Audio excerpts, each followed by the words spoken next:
হযরত আব্দুল্লাহ ইবনে আব্বাস রাদিয়াল্লাহু তাআলা বলেন, প্রত্যেক গুনাহ মানুষকে দুর্বল করে দেয়। সাওদাতান ফিল ওয়াজ, চেহারা কালো করে। জুলমাতান ফিল কলব, অন্তর অন্ধকার করে দিবে। ওয়াহানান ফিল বাদন, শরীর দুর্বল করে দিবে। বাইকান ফিল রিজক, রিজিক সংকুচিত করে দিবে।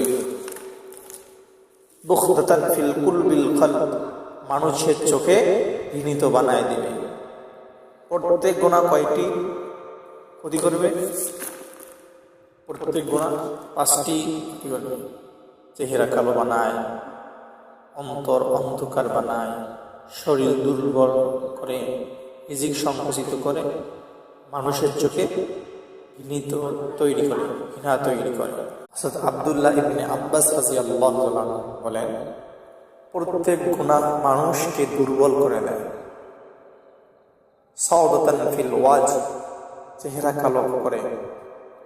জুলমাতান ফিল কলব, অন্তর অন্ধকার করে দিবে।